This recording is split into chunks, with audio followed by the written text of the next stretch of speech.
गुरु बिक्स में आपका स्वागत है। आइए इस वीडियो में हम फंडामेंटल प्रिंसिपल ऑफ काउंटिंग पढ़ें।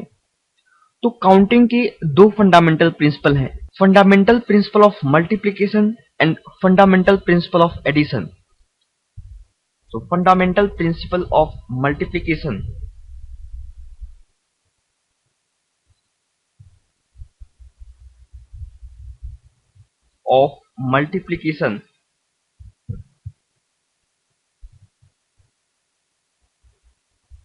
and fundamental principle of addition।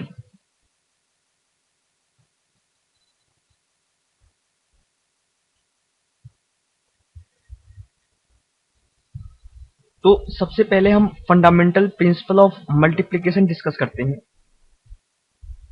मान लीजिए हमारे पास दो जॉब्स हैं। पहले जॉब को करने के m तरीके हैं और जब हमने पहली जॉब सक्सेसफुली कंप्लीट कर ली तो दूसरी जॉब n तरीकों से की जा सकती है। तो इन दोनों जॉब को सक्सेसिवली करने के कितने तरीके होंगे? m into n। यह है फंडामेंटल प्रिंसिपल ऑफ मल्टीप्लिकेशन। मान लीजिए किसी लड़के के पास 3 पैंट हैं और 2 शर्ट हैं, 3 पैंट एंड 2 शर्ट्स,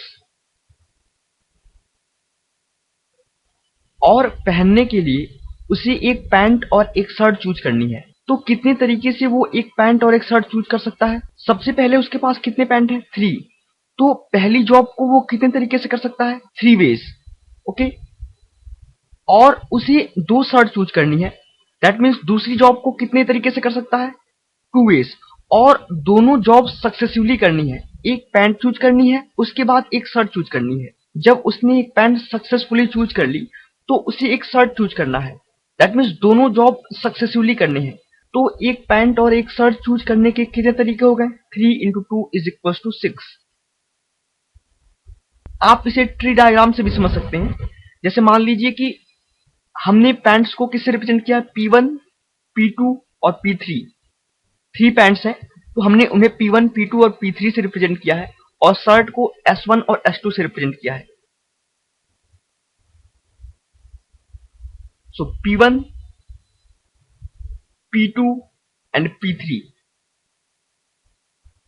नाउ इस पैंट के साथ वो कौन कौन सी शर्ट पहन सकता है? S1 भी पहन सकता है और S2 भी पहन सकता है, इजंट इट? तो इस पैंट के साथ वो S1 भी पहन सकता है और S2 भी पहन सकता है। सिमिलरली इस पैंट के साथ वो S1 भी पहन सकता है और S2 भी पहन सकता है, इजंट इट? और सिमिलरली पैंट 3 के साथ भी वो S1 भी पहन सकता है और S2 भी पहन सकता है। सो कितने कॉम्बिनेशन हुए? P1 S1, P1 S2, P2 S1, P2 S2, P3 S1 और P3 S2। तो ये था fundamental principle of multiplication. That means अगर एक जॉब m वेज में कंप्लीट हो रही है और दूसरी जॉब n वेज में कंप्लीट हो रही है तो दोनों जॉब सक्सेसिवली कंप्लीट करने के कितने तरीके होंगे? m cross n। Now fundamental principle of addition. अगर हमारे पास दो जॉब्स हैं और उन दोनों जॉब्स को कंप्लीट करने के m और n तरीके हैं, दैट मीन्स पहली जॉब को कंप्लीट करने का m तरीका, फर्स्ट जॉब हम m वेज में कर सकते हैं, सेकेंड जॉब हम n वेज में कर सकते हैं। तो either of the two jobs can be completed in m plus n ways. That means पहली जॉब या दूसरी जॉब को कंप्लीट करने के कितने तरीके होंगे? m plus n ways. So m plus n veg.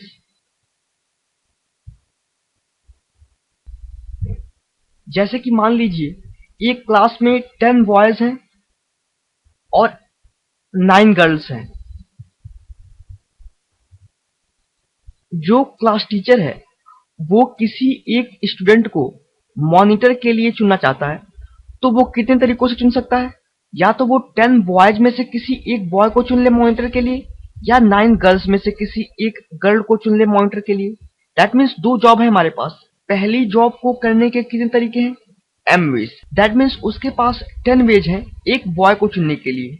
और ये दूसरी जॉब है और ये n वेज में हो सकती है। 9 गर्ल्स में से एक गर्ल चूज करने के कितने तरीके हैं? 9 तरीके। दैट मीन्स हमें एक स्टूडेंट चूज करना है, या वो बॉय हो या गर्ल हो। दैट मीन्स हमें कौन सा प्रिंसिपल यूज करना होगा? Fundamental principle of addition. तो हम 10 बॉयज और 9 गर्ल्स में से एक स्टूडेंट को मॉनिटर के लिए कितने वेज में चुन सकते हैं? 10 प्लस 9 वेज,